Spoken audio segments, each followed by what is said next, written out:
Hey everybody, welcome back to the shop. This is Todd with Industrial Comfort. In today's video, I'm going to show you how to make these really cool cutting boards from either whiskey or wine barrel staves. Now the thing I really like about these boards is that aside from being exceptionally unique, it's really thick oak, it's got historical significance, and you can see the outline of the interior char lines in between the boards.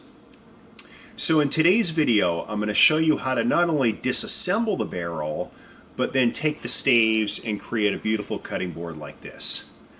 Let's get started. The tools that we're going to use for this process are a hammer, a chisel or chisels. Now I happen to have two, but one will certainly suffice. And then a nail puller. And while this isn't required, I find that it's exceptionally useful when we remove the nails. Now, I mentioned that I was going to explain the difference between a whiskey and a wine barrel. So let me show you something. So more often than not, it's wine barrels that have the hoops tacked in like this one. It's not to say that it's unheard of to have a whiskey barrel that has the hoops tacked, but nonetheless, the process for removal is going to be the same as a wine barrel, which again are more commonly tacked. So what I'm going to do is use a chisel, and you can use a screwdriver if you prefer, to hit the side of this tack on either side. I'm going to kind of keep banging it until it loosens up.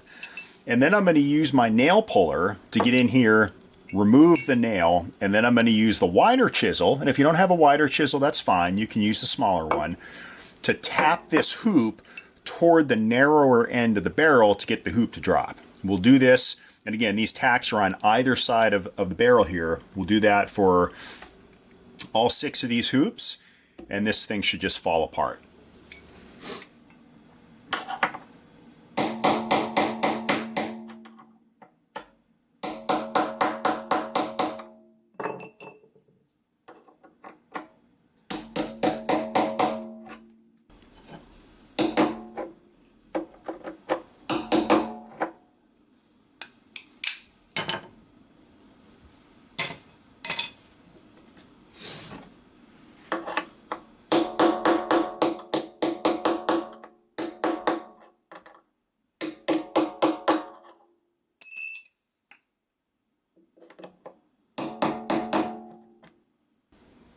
With the tacks now removed from the hoops, it's time for us to use our chisel to knock these hoops toward the narrower end of the barrel to get them to slide off. So I'm just going to kind of work my way around the barrel, tapping with this chisel in an upward motion to get these things to pop off.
And that is how you disassemble a whiskey or a wine barrel.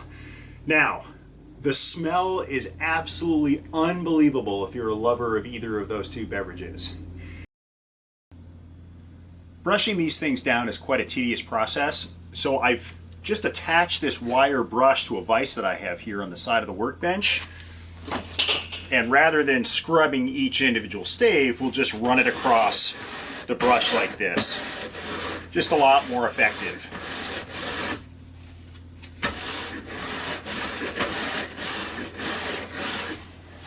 Now during the aging process, as you can see, these staves got pretty beat up.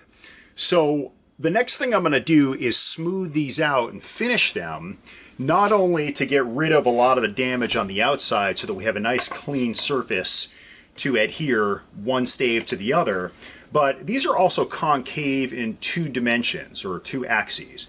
We've got a concave arc here, and then it's concave in this axis or this plane as well. So running the sander and surfacing these is going to give it a slightly flatter profile. And so what I'm doing is using a 50 grit belt. You want to go with the lowest grit possible to remove material quickly. And I would highly advise you to use a different belt for the inside than you're going to use for the outside, as the charcoal is going to gum this up pretty quickly. So if you have the option, use separate belts, or at least do the outside first and then move to the inside. And I will say, it's a very slow process, so take your time. It's going to be a while.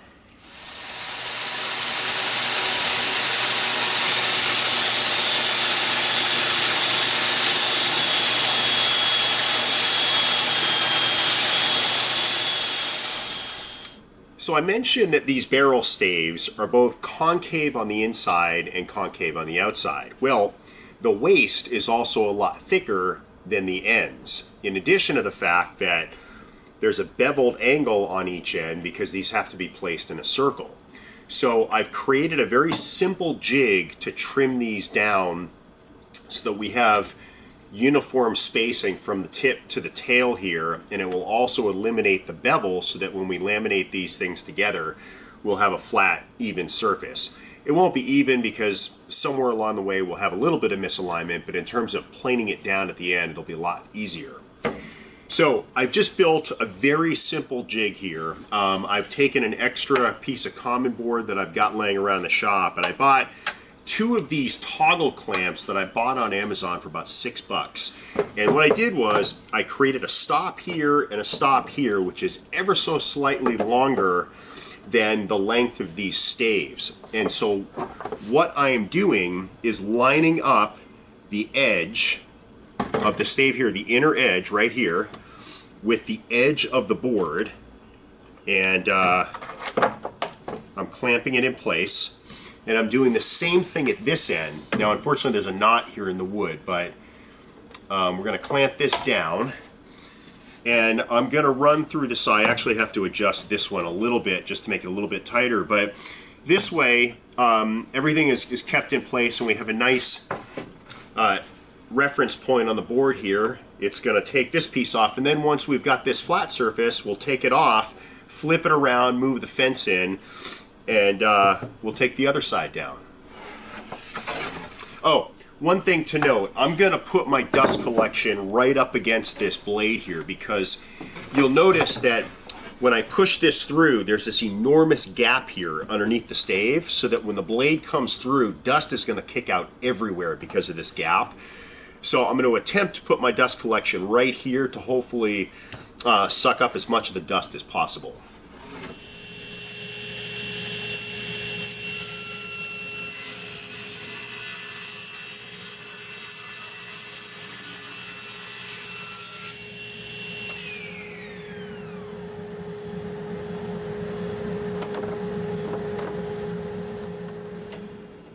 With one side of the staves now trimmed, I've moved the fence into 1.5 inches for the smaller size staves. So I'm going to flip them around to the side that hasn't been cut, and I'm going to feed through the table saw. Now, unfortunately, I can't use the blade guard because of the curvature of this wood. So as I push it in, it's going to have to curl upward, and it would get caught.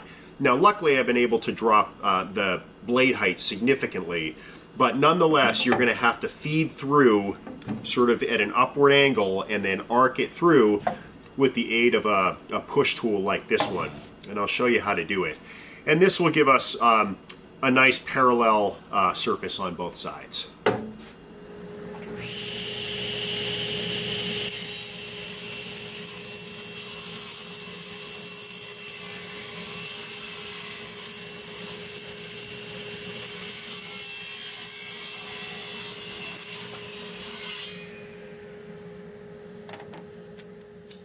It's glue up time, and we are going to add a massive amount of glue to these boards based on the irregularity and the curvature. I'm also going to be doing this in 2 phases. I'm going to do half the board at once, just because with all the pressure in these bent boards being pushed together, I just feel a little bit more comfortable doing it in 2 parts. So the other thing is, you notice that I didn't get all the char out, and that's because it's going to leave a nice demarcation between the boards. It's going to have a really cool look.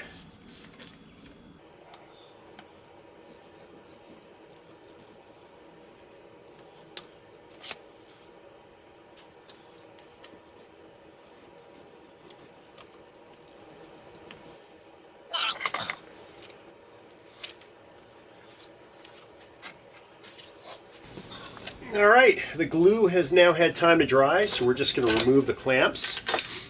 And before I cut it up and run it through the planer, I'm going to bring over, I could take a paint scraper and try to get off this residue from the glue, but I tend to like to use a belt sander to kind of quickly remove all of it, and then we'll cut it and put it through the planer.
The final step is adding a coat of beeswax. That's kind of my latest preferred method for charcuterie and cutting boards.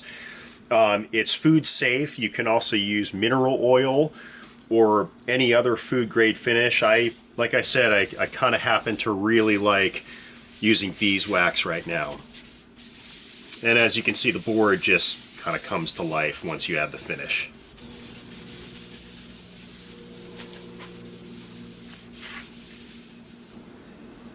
And that's how you make a beautiful cutting or serving board from your repurposed wine or whiskey barrels.